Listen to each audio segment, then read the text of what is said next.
शांति। भोलानाथ बाबा के जन्मदिन पर आप सभी बाबा के घर में पधारे हैं, इसलिए आज के क्लास का विषय रखा है भोलानाथ को राजी करने की युक्तियां क्या हैं। हम सब पर राजी तो हुआ है ना। जब वो राजी हुआ है तभी अपना बनाया है और अपने घर में बुला लिया है। लेकिन किस पर राजी हुआ? जो भोले हैं, भोलों का नाथ। बाबा के दो नाम बहुत प्रसिद्ध हैं, बार बार मुरली में आते हैं। एक बाबा कहता है मैं हूँ गरीब निवाज और दूसरा हूँ भोलानाथ। तो भोलानाथ बाबा जो हम भोले बच्चों का बाबा है, उस बाबा ने हम सबको अपना बनाया, चुना, ढूंढा जरूर हमारे कोई भोलेपन को देख करके। भोले माना बुद्धू नहीं, लेकिन बहुत सरल नेचर, बहुत सहज। और गरीब माना भिखारी नहीं, लेकिन शरीर का भी मैंपन भान नहीं। तो ऐसे गरीब और भोलो बच्चों को बाबा अपना बना करके क्या से क्या बना देता है। हम तो अपनी लाइफ हिस्ट्री को देखते हैं कि बाबा ने क्या से क्या भी संगम पर बनाया है, कहाँ से चुना, कैसे निकाला और कितनी ऊंची पढ़नी और पढ़ानी उसकी सेवा दी। तो भोलानाथ कैसे राजी हुआ? सभी अनुभव करते होंगे कि हम सब पर वो राजी है, प्रसन्न है। और क्यों हुआ है? क्योंकि हम सबकी सच्चाई पर वो फिदा है। सच्चे दिल पर साहेब राजी। सबसे ज़्यादा बाबा को बच्चों की सच्चाई अच्छी लगती है। जो हैं जैसे हैं बाबा आपके हैं। अगर कोई की कथनी और करनी में अंतर होता है, अंदर एक बाहर दूसरा रूप होता है, दिखाता कुछ है करता कुछ है, वो बाबा को पसंद नहीं आता, उस पर बाबा राजी नहीं हो सकता। इसलिए भोलानाथ बाबा को राजी करने के लिए, क्योंकि वो भोलानाथ माना खुद भोला नहीं है, भोलों का नाथ है। कई बार हम समझ लेते वही भोला है और उसके कारण भक्ति के अंदर उसको इतना भोला रूप दिया है। सुनी होंगी कहानियाँ आप लोगों ने भक्ति मार्ग में। कहते हैं एक शिकारी बेल पत्र के झाड़ के ऊपर बैठ गया, शिकार करने के लिए आया था, थका मांदा था। जब झाड़ पर बैठ गया तो उस पर उसको नींद नहीं आ रही थी, रात का समय हो गया। तो वो पत्ते तोड़ तोड़ करके नीचे डालने लगा और नीचे शिवलिंग की पिंडी थी। तो भगवान उसके ऊपर प्रसन्न हो गए कि कितना जागरण करके भक्त ऊपर से पत्ते डाल रहा है, बेल पत्र चढ़ा रहा है, इतना भोला दिखाया है भक्ति के अंदर। दूसरा दिखाते हैं जब गज को ग्राह ने खाया। कहते हैं बाबा कहानी सुनाते हैं मुरली के अंदर गज और ग्राह की। ग्राह माना मगरमच्छ और गज हाथी को कहते हैं। तो हाथी जब पानी पीने के लिए तालाब में उतरा तो उसके पैर को मगर ने पकड़ लिया और उसको खींचने लगा अपनी तरफ। तो हाथी पानी पी करके अपनी सूंड ऊपर उठा करके और वो पानी फेंकने लगा और चिल्लाने लगा। तो भोलानाथ प्रसन्न हो गए कि भगवान को ये पुकार रहा है, याद कर रहा है, और दौड़ करके उसकी रक्षा करने के लिए आए और उस मगर से उसको मुक्त कर दिया। ऐसा भोलानाथ बाबा को दिखाया है, कोई ने अगर उसको भूले चूके भी याद कर लिया, जान न पहचान फिर भी याद कर लिया, तो उसके ऊपर भी प्रसन्न हो जाता है।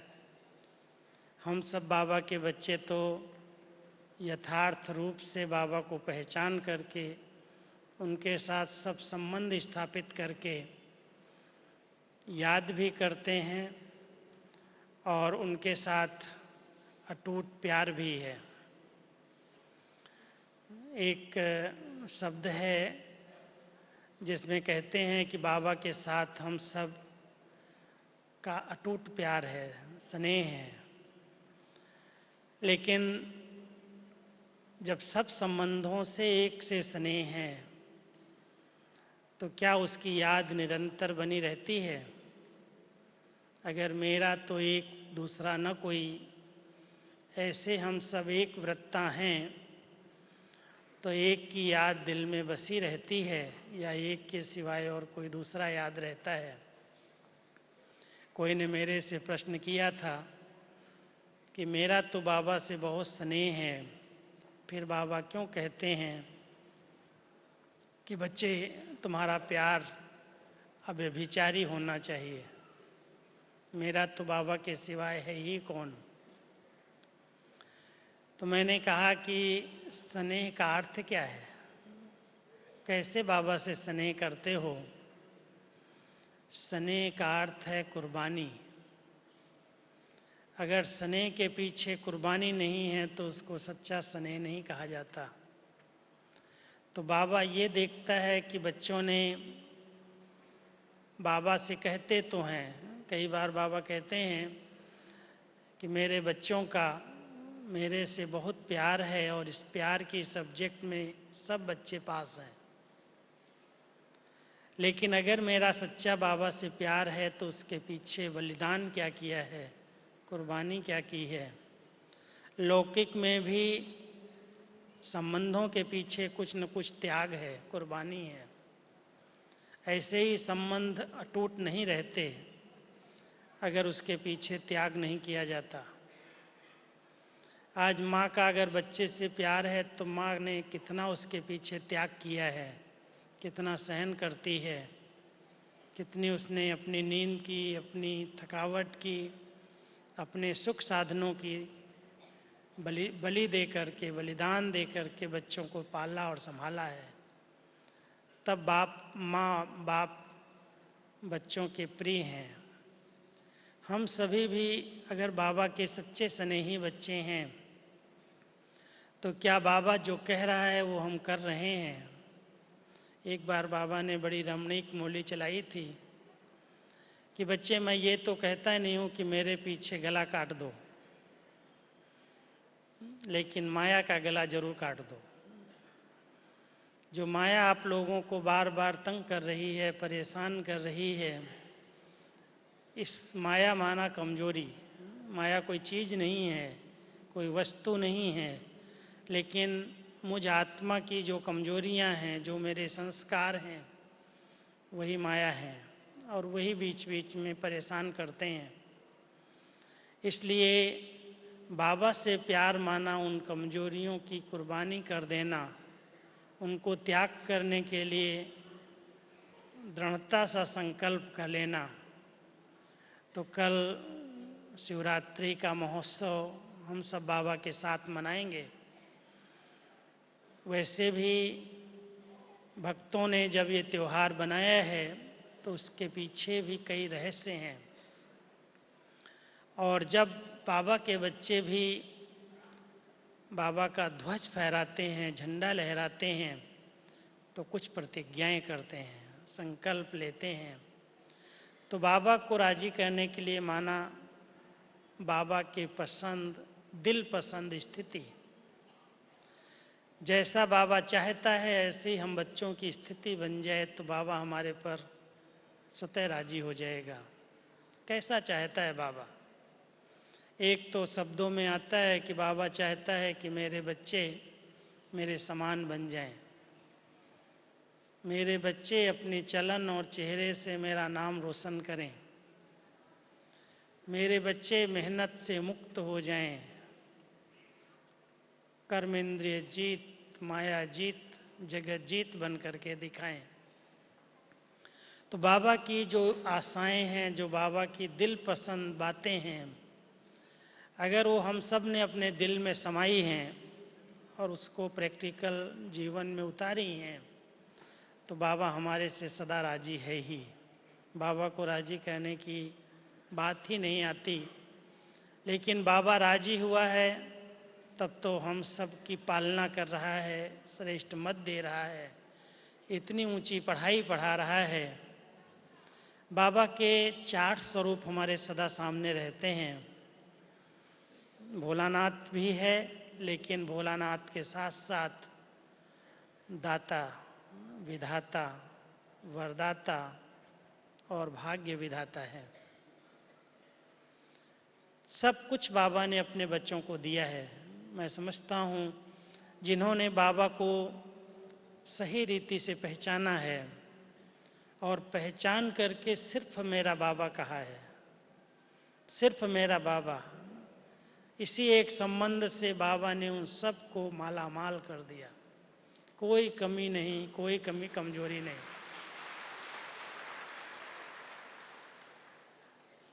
उनकी श्रीमत को तो नंबर वार सब पालन करते हैं, लेकिन अगर दिल से सच्चा स्नेही बन करके बाबा को सही रूप से, किसी ने भी मेरे से प्रश्न किया था कि बाबा की यथार्थ याद क्या है?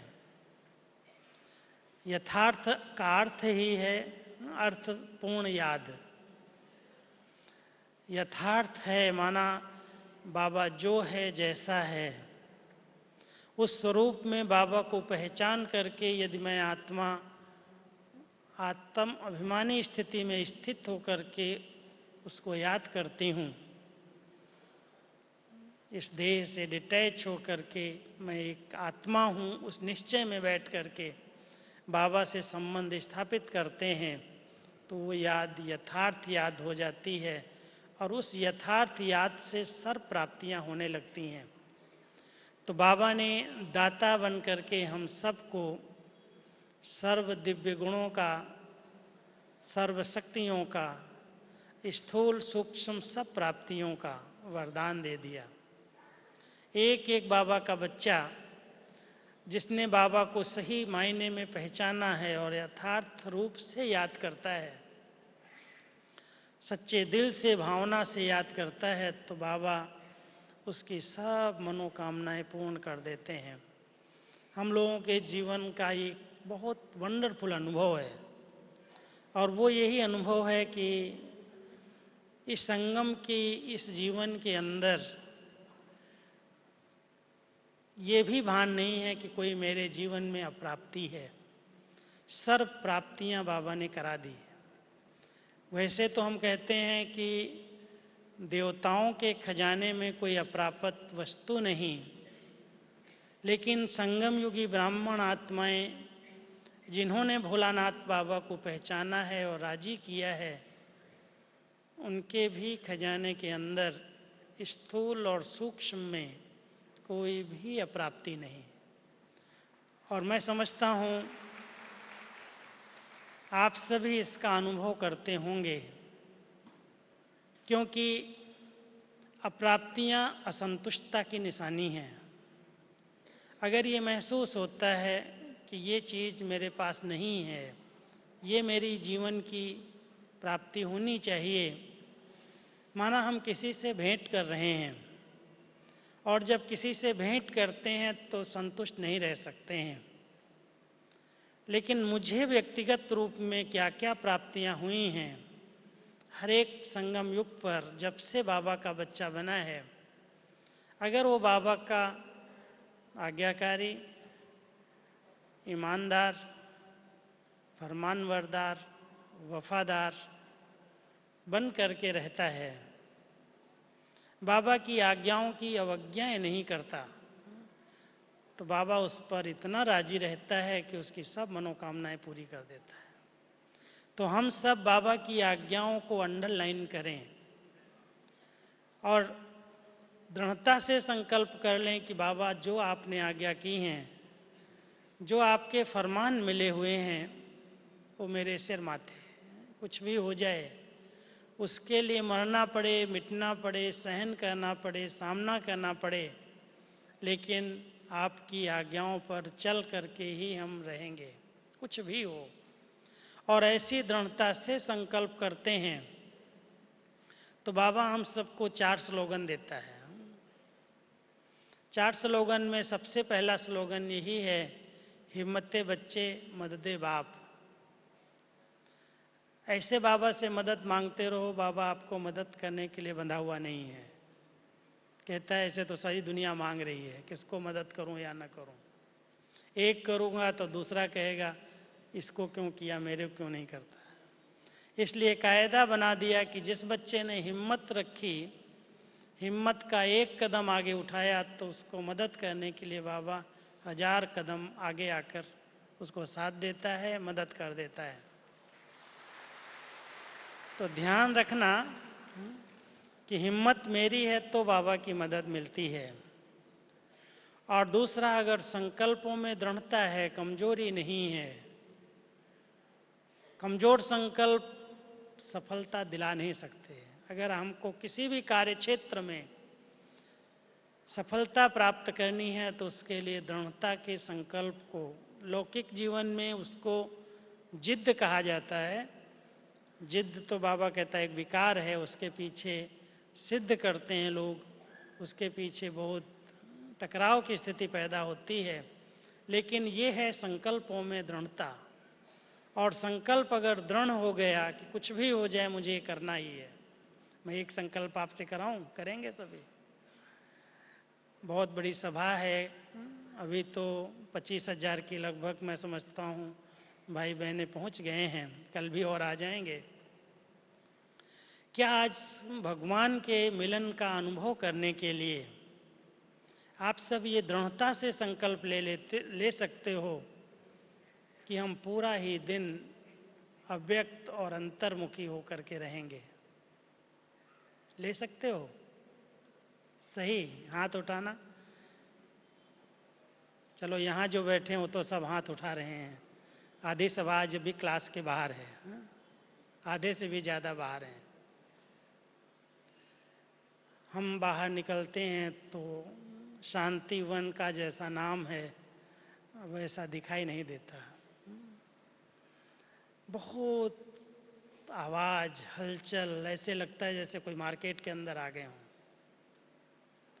हम सब भगवान से मिलने के लिए आए हैं, व्यक्त मिलन का अनुभव करने के लिए आए हैं। इस व्यक्त दुनिया, व्यक्त आवाज़, व्यक्त से परे रहेंगे तो बाबा कितना खुश हो जाएगा कि मेरे बच्चे मेरे समान स्थिति में हैं। अनुभूति कराएगा कि सचमुच जो बाबा चाहता है कि ये मेरे बच्चे व्यक्त से परे रहें। बहुत समय व्यक्त में हम लोगों ने आवाज़ों की दुनिया में रहे हैं, अब कुछ समय आवाज़ की दुनिया से परे चले जाएं, इस देह भान की बातों से परे चले जाएं। तो कल का दिन ऐसा दिन है, आप सब एक दृढ़ता से संकल्प कर लेना। भले कोई कर भी रहा हो, टोकने से, आपके कहने से वो रुकेगा नहीं, लेकिन मुझे उस अंतर्मुक्ता की गुफा में रह करके बाबा से ही बातें करनी है, अंदर दिल की बातें। बाबा आवाज़ नहीं सुनता हमारी, उसको कान नहीं है सुनने के लिए, लेकिन हमारे दिल की बातें उस तक अवश्य पहुंच जाती हैं। तो इसलिए हम सब दिल ही दिल में बाबा को बहुत बहुत थैंक्स देंगे, शुक्रिया करेंगे कि बाबा आपने मुझे अपना बनाया और अपने घर में बुलाया है अपना जन्मदिन मनाने के लिए। तो कितने हम सब भाग्यवान आत्माएं हैं जो भाग्य विधाता ने हम सब की भाग्य की इतनी ऊंची तकदीर की लकीर खींच करके दी है। तो हम सब ये एक संकल्प ले लें कि जहाँ दृढ़ता का संकल्प है वहाँ सफलता हुई पड़ी है। जो संकल्प करेंगे वो पूरा हो जाएगा। जो अनुभूति करना चाहें वो कर सकते हैं। केवल कमाल है संकल्प की। ये संकल्प एक बहुत बड़ी शक्ति है हम सबके पास, और इस संकल्प शक्ति को अगर हम सभी पहचान लें तो ये बहुत बड़ी कमाल हो सकती है। कोई भी कमाल का कार्य कर सकते हो। जो यौगिक खेती की बात चलती है, हम अपने किसान भाई बहनों को यही कहते हैं कि क्यों इतना खर्चा कर रहे हो, फर्टिलाइज़र डाल के, कीटनाशक दवाइयाँ, जहर फैला रहे हो, कितना धरती माँ की शक्ति खत्म हो रही है, खाने वाले कितने रोगी हो रहे हैं, कितनी बड़ी प्रकार की बीमारियाँ फैल रही हैं। बाबा के योगी बच्चे योग के प्रयोग करो। वनस्पति, पेड़ पौधे, प्रकृति आपका कहना मानेगी। आप श्रेष्ठ संकल्प रचो। शुद्ध संकल्प करके अपने संकल्पों की शक्ति पेड़ पौधों को दो। आपका कहना मानेंगे और आपकी खेती अपने आप अच्छी होगी। योग के प्रयोग करो, प्रकृति के तत्वों का आवाहन करो। ये जो 5 तत्व हैं, पांचों तत्वों को विधि पूर्वक देवता के रूप में हम सब जानते हैं, क्योंकि वो देने वाले हैं, दाता हैं। उन सभी तत्वों का आवाहन करके उन सबको प्यार से बातें करके सहयोगी बना लो, क्योंकि यही सब हम सबको सतयुग से मदद करते आए हैं। तो संकल्पों की दृढ़ता ही सफलता का आधार है। तीसरा स्लोगन है, जहाँ निश्चय है अपने आप में, बाबा में, ज्ञान की हर पॉइंट में, वहाँ विजय निश्चित है। निश्चय बुद्धि विजयंती। और चौथा स्लोगन याद रखना, जहाँ लगन है वहाँ विघ्न नहीं ठहरते। अगर विघ्न आ रहे हैं बार बार हमारे पुरुषार्थ में, कोई रुकावटें डालता है, तो उसका कारण है लगन में कुछ कमी है। लगन को अग्नि कहा जाता, और जिसकी तेज अग्नि है, लगन है, बाबा से अटूट प्यार है, वहाँ विघ्न कहाँ रह सकते हैं। कोई विघ्न कहता ये विघ्न है, ये विघ्न है, माना अभी तक भी लगन को तेज नहीं किया है, प्रज्वलित नहीं किया है। नहीं तो कौन किसको रोक सकता है। तो ये 4 स्लोगन के आधार से अब बाबा को राजी करने की 5 बातें और सुना देता हूँ। एक तो बाबा को हमारी सच्चाई बहुत पसंद है। अंदर और बाहर से साफ और सच्चे हैं। बाबा मैं जो हूँ, जैसा हूँ, आपका हूँ, आपसे क्या छिपाऊँ। इसलिए बाबा को सच्चाई से अपना पोता मेल देने वाले बच्चों पर बाबा राजी रहता है। दूसरा, जो एक व्रतता है, एक बाबा दूसरा न कोई, एक बल और एक भरोसा। जो पहले संकल्प में बाबा को याद करता है, बहुत बड़ी कंडीशन है ये। इस बात को थोड़ा सा अंडरलाइन करना, सभी अंडरलाइन करना, कि अगर कोई भी बात हमारे सामने आती है और उसको हल करने के लिए, उसका समाधान करने के लिए हम पहले नंबर में बाबा के बजाय किसी देहधारी की तरफ ध्यान देते हैं, वो भाई होता, वो वकील होता, वो जज होता, वो होता तो मदद मिल जाती। तो बाबा बहुत पक्का है यहाँ पर, वो भोला नहीं है। वो किनारा हो जाता है कि पहले उसकी मदद ले लो। इसलिए ध्यान देना कि बाबा एक व्रता बच्चों को पसंद करता है, जिसको पहले संकल्प में आता है कि बाबा हमें हर प्रकार से मदद करेगा, बाबा हमारा साथी है, और वो जिसको चाहे उसको निमित्त बनाए, वही कर सकता है, वही होगा तो होगा। ये संकल्प भी हमारी कमजोरी का प्रतीक है। इसलिए बाबा को चाहिए एक व्रता बच्चे जिनकी याद अव्यभिचारी हो, पहले नंबर में बाबा को याद करता हो।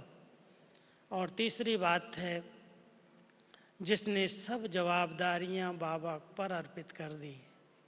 बाबा ये तन तेरा, ये मन तेरा, ये कार्य व्यवहार जो हमने आपकी श्रीमत के अनुसार शुरू किए हैं, कर रहे हैं, इसकी जवाबदारी आपके ऊपर है। सच्चे दिल से अगर बाबा को समर्पित करके हम सब कर रहे हैं कोई भी कर्म, तो बाबा उसकी जवाबदारी संभाल करके कहता, तू बच्चा लाइट रहे, हल्का रहे, मैं बैठा हूँ। एक स्लोगन है ना, बाबा बैठा है तुम चिंता मत करो।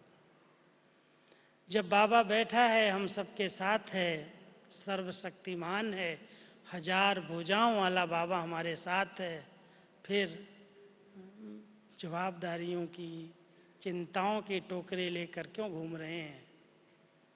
इसलिए मन और बुद्धि पर किसी भी प्रकार का बोझ लेकर के न बैठें, बाबा पर अर्पित करें और इतने विश्वास के साथ करें कि बाबा इसका अपने आप हल करेगा।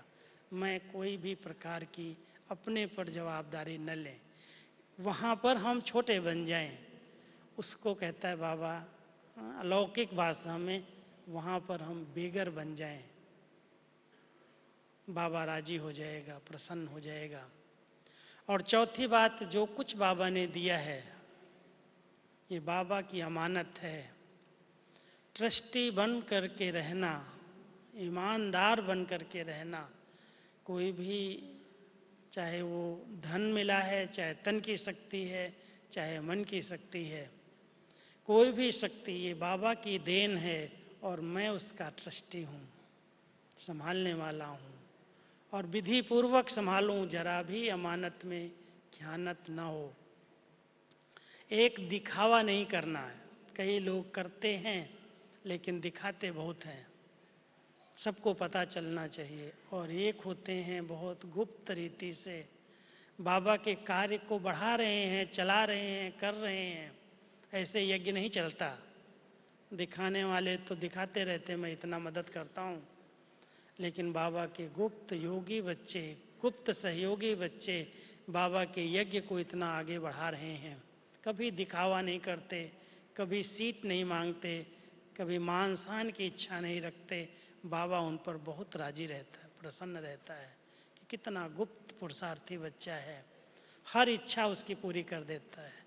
उसके लिए बाबा बंध जाता है कि बहुत सच्चा है, ट्रस्टी है, ईमानदार है।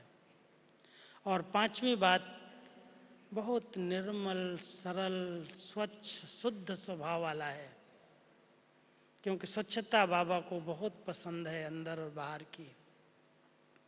जरा भी मन के अंदर अस्वच्छता अर्थात किसी भी की कमी और कमजोरियां, किसी की भी नेगेटिविटी इस मन के अंदर न हो, गंदगी मन के अंदर न हो, ये मन निर्मल हो।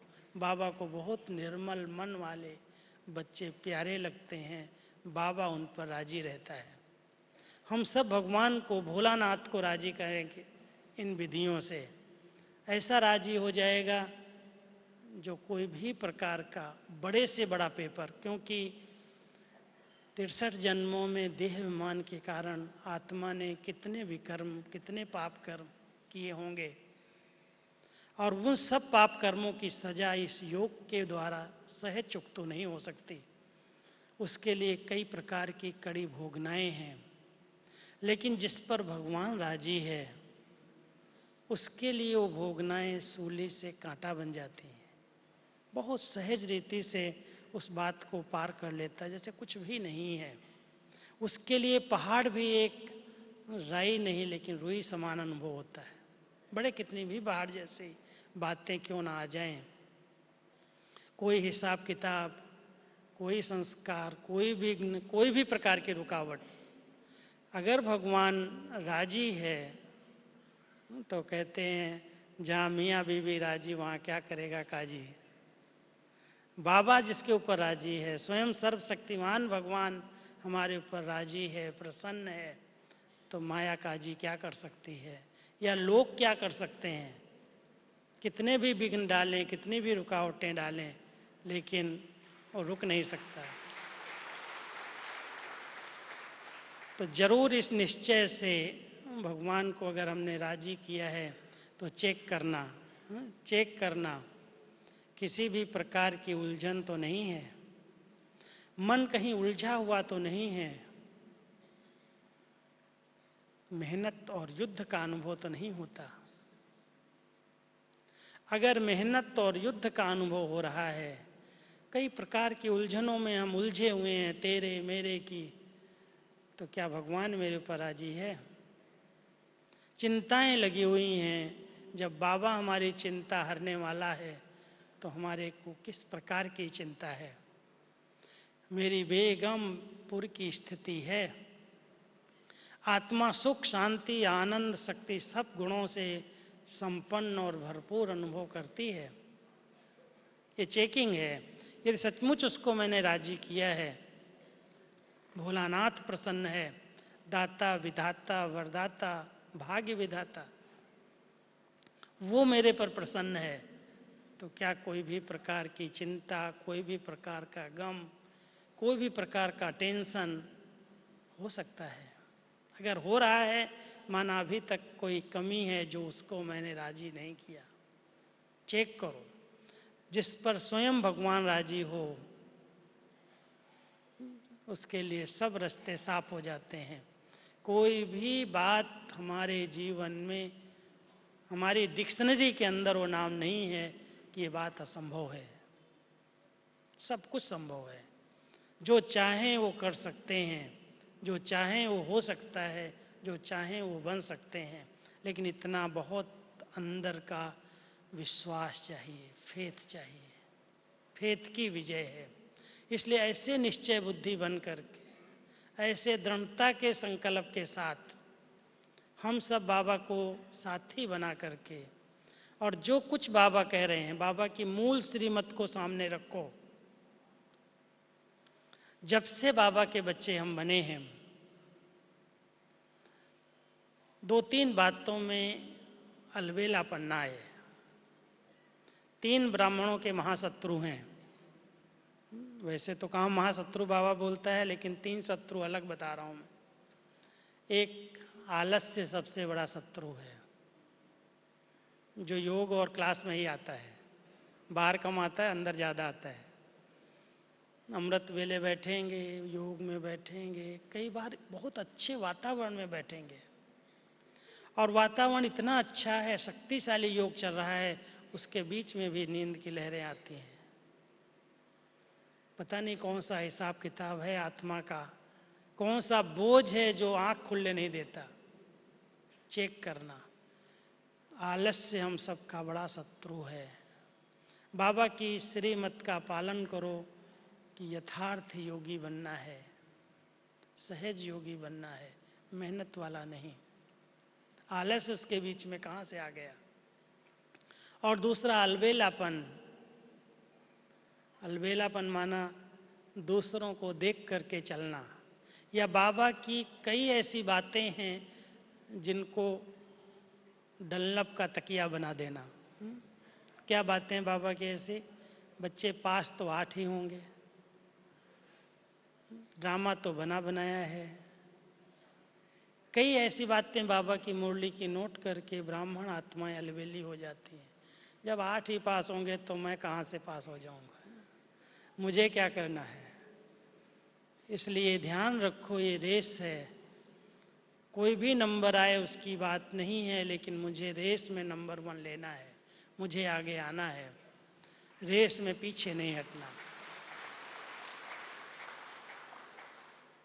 तो अलबेला बाबा की मुरलियों की कोई पॉइंट से नहीं बन जाना, या कोई को देख करके ये महारथी, ये भी ऐसे करता है, ये भी हार खा लिया, इसने भी तो इतना सब ज्ञान सुनाता है, क्लास कराता है, ऐसा करता, फिर भी ऐसे इसके साथ। उसको देख करके अलबेले हो जाते हैं कई लोग। और तीसरा है बहानेबाजी। हर बात में बहाना। भाई क्या करें, बहुत काम है, मुरली के सुन समय बहाने। हम तो व्हाट्सएप पर, हम तो मोबाइल पर मुरली सुन लेते हैं, क्लास में जाने में ये काम है, ये काम है, कई काम निकल आते हैं। आजकल ब्राह्मणों को साइंस के साधनों ने भी बहाने करना सिखा दिया है। इसलिए ध्यान रखो, बाबा की ये श्रीमत, ये आज्ञाएं सिर माथे, बाबा राजी रहेगा।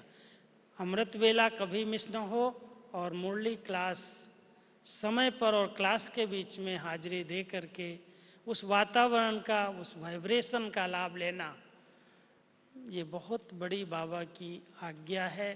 और उस आज्ञा को पालन करने वाली आत्माएं, जो आज्ञाकारी बाबा के बच्चे हैं, वो तो बाबा उन पर प्रसन्न है ही। तो अमृत वेला है, अमृत मुरली क्लास है, अन्न की परहेज है, संग की परहेज है, जो बाबा ने हमें बताई हैं, अगर हम उनको दृढ़ता पूर्वक पालन करके चलते हैं, नियम और मर्यादाओं में पक्के होकर के चलते हैं, तो बाबा तो फिदा हो जाता है, खुश हो जाता है, वाह मेरा बच्चा वाह। क्योंकि बाबा को कोई कहे ना मैं बाबा क्या करूं, मेरे आगे ये है, तो बाबा उसको माफ़ भी करता, कोई बात नहीं बच्चे, कोई बात नहीं। क्योंकि अगर बाबा उस समय मना करे और फिर कर ले तो उस पर डबल पाप चढ़ जाएगा। इसलिए बाबा किसी को मना नहीं करेगा। जैसे बाबा कई बार कहता ना, कोई कुमार आके पूछे बाबा मैं क्या करूं, मुझे बहुत बंधन है, मुझे तो शादी के लिए परेशान करते हैं, तो बाबा समझ जाता है इसकी दिल है। इसलिए बाबा कहेगा भले कर लो ना, किसने मना किया है। अगर तुम महावीर हो, पक्के हो, पता है कि अंतिम जन्म है, मुझे निर्बंधन रहना है, मुझे महावीर बन करके पवन पुत बन करके सेवा करनी है, तो कौन आपको बांध सकता है। जहाँ दृढ़ता है वहाँ सफलता है, जहाँ हिम्मत है वहाँ मदद है। बाबा अपने आप सब रास्ते खोल देगा, लेकिन कमज़ोर संकल्प अगर कर रहे हो तो बाबा क्या करेगा। कोई कहेगा मुझे ये खाना ही पड़ता है, इनके हाथ का खाना ही पड़ता है, बाबा कह रहे बच्चे झगड़ा थोड़ी करना, भले खाओ, क्यों मना करेगा। लेकिन अगर आप पक्के हो आपको रास्ता मिल जाएगा, कोई निकल आएगा आपको बना के खिलाने वाला। लेकिन पक्का बाबा देखता है इसका सच्चा दिल कहाँ तक है। अगर दिल सच्ची है तो सब रास्ते निकल आते हैं, कोई ना कोई निमित्त बन जाते हैं उनको मदद करने के लिए। इसलिए भगवान को राजी करने के लिए कोई बहाना नहीं चाहिए। अगर वो राजी हो जाए तो और क्या चाहिए। तो हम सब बहुत सच्चे दिल से, सच्चे मन से बाबा को अपने आप को अर्पित करके, बाबा मैं आपका हूँ, बस आप मेरे हो, मैं आपका हूँ, तो देखो आपकी रक्षा कैसे करता है। सब प्रकार से रक्षा करेगा, सब प्रकार से मदद करेगा, सब प्रकार से साथ निभाएगा, लेकिन सच्चाई उसको चाहिए बस। ऐसे नहीं कहो कुछ करो कुछ, ऊपर से कहो मेरा तो बाबा के सिवाय और कौन है, और अंदर से 10 प्रकार के रिश्ते बना करके बैठे हैं। तो बाबा देखता तो अंदर से सब जानता है ना, बच्चों की दिल कैसी है। इसलिए भगवान राजी हो जाए, मैं समझता हूँ कोई तमन्ना इस जिंदगी में नहीं रहेगी। सब तमन्नाएं, सब इच्छाएं, सब प्राप्तियां बाबा अपने आप करा देगा। तो ध्यान रखना कि बाबा कैसे राजी होता है तो भोलानाथ बिगड़ी को बनाने वाला। शिव भोलानाथ को कहते हैं बिगड़ी को बनाने वाला। जब कलयुग में सबकी बिगड़ जाती, सब आत्माएं पतित बन जाती, सब आत्माएं तमो प्रधान बन जाती, सब आत्माएं भगवान को भूल जाती, शायद भोलानाथ इसलिए भी उसको कहा है कि जब उसका सब अपकार कहने लगते तब आकर के भी अपकारियों पर उपकार करता है। इसलिए भोलानाथ है कि वो पतित दुनिया में आकर के, पतितों के पास आकर के उनको पावन बनाता है। जब बिल्कुल बिगड़ जाती, कोई उसको नहीं जानता, तब आकर के बिगड़ी को बनाता है। तो हम सबका भोलानाथ बाबा, सच्चा भोलानाथ, उसको हम इतने दिल से, इतने प्यार से पहचान करके, उसके साथ सब संबंध जोड़ करके हम कहते हैं। किसी ने कल मुझे कहा कि मैंने बाबा को अपना बेटा बनाया। एक माता कहानी मुझे सुना रही थी कि एक बार बहुत बड़ा घर था और कोई काम से कोई लोग आए घर में और मैं अकेली थी। तो उन्होंने पूछा माता जी आप अकेली रहती हो। तो माता जी अभी सच बोलें तो फंस जाएं, क्योंकि अकेली बोल देगी तो कहेंगे कभी भी पता नहीं कोई कुछ कर लेगा। तो नहीं नहीं, मेरा बेटे का ये घर है, वो बाहर गया है, उसका घर है, मैं तो ऐसी ही मदद के लिए रही हूँ। ऐसे बोल करके बाहर आई तो कहती है मैंने झूठ तो नहीं बोला। फिर उसको याद आया, बाबा कहता मैं बेटा हूँ ना, ये बेटे का घर है ना, बाबा तो बेटा है ना। तो उसको इतना निश्चय हो गया कि मैंने सच बोला, झूठ नहीं बोला, कि बाबा का घर है। और जब उसने बाबा को बेटा बनाया और बाबा को घर समर्पित कर दिया तो रक्षा कौन करेगा, बाबा करेगा ना। इसलिए कोई भी संबंध से, अगर हम बाबा को कोई भी संबंध से याद करते हैं तो उसके पीछे, उस संबंध के अंदर कुछ त्याग, कुछ बलिदान, कुछ कुर्बानियां हैं। ऐसे संबंध नहीं है। अगर हम कहते हैं मेरा सच्चा वो मासूक है, तो क्या मैं उसकी सच्ची सजनी, वफादार सजनी, कोई में आंख न जाए ऐसी हूं? अगर वो मेरा शिक्षक है तो उसकी एक एक शिक्षाओं से मेरा इतना जिगरी प्यार है कि एक भी महावाक्य मिस न हो। बाबा मुझे क्या पढ़ाना चाहता है, क्या बनाना चाहता है, वो मैं पूरा ध्यान दूं। तो हर संबंध से, जो संबंध बाबा के साथ हैं, हम सब संबंध एक बाबा के साथ जोड़ करके उन संबंधों का स्नेह अनुभव करें, और उस स्नेह की निशानी हम कुछ न कुछ गुणों को, वैल्यूज़ को उन संबंधों के साथ जोड़ दें। कहीं सहन करना पड़ता है, कहीं समाना पड़ता है, कहीं निभाना पड़ता है। बहुत सारे गुण इन संबंधों के पीछे समाये हुए हैं। तो हम सब बाबा को सब संबंधों से अपना बना करके, बाबा कहता है जहाँ स्नेह है, जहाँ संबंध है, वहीं सब प्राप्तियां हैं। अगर बाबा से जिगरी स्नेह है सच्चा, और उसके साथ अटूट संबंध है मेरा, तो सब प्राप्तियां अपने आप हो रही हैं। कोई भी कामना, कोई भी इच्छा, कोई भी अप्राप्ति इस जीवन में अनुभव ही नहीं होती। तो आप सभी बाबा के बच्चे इस ब्राह्मण जीवन के अंदर एक एक ये अनुभव करके यहाँ से जाना कि सचमुच इस ब्राह्मण जीवन में अप्राप्ति का नामो निशान नहीं है। मैं आत्मा तृप्त हूँ, भरपूर हूँ, संतुष्ट मणि हूँ। असंतुष्टता का नाम निशान नहीं है। लेकिन सिर्फ ध्यान इतना ही रखना है कि दूसरों से भेंट नहीं करना।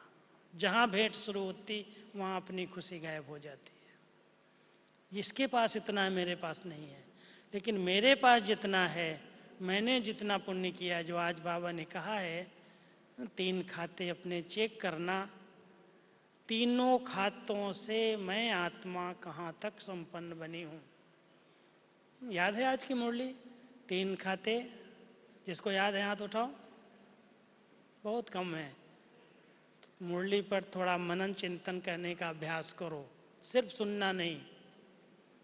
मुरली ही हमारे जीवन का खजाना है, श्वास है। उस पर मनन चिंतन चलता रहे। बाबा कहता कोई भी व्यर्थ आ ही नहीं सकता। व्यर्थ आता है क्योंकि आपका मनन चिंतन बाबा की मुरलियों पर नहीं है।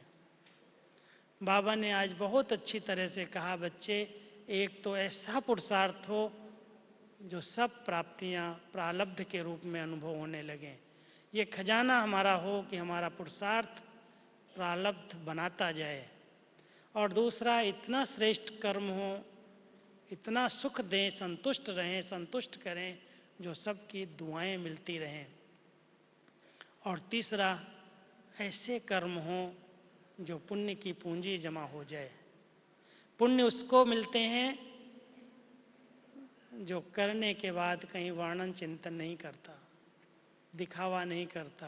तो एक पुण्य की पूंजी है, एक दुआओं का स्टॉक है, और एक पुरुषार्थ से प्रारब्ध है।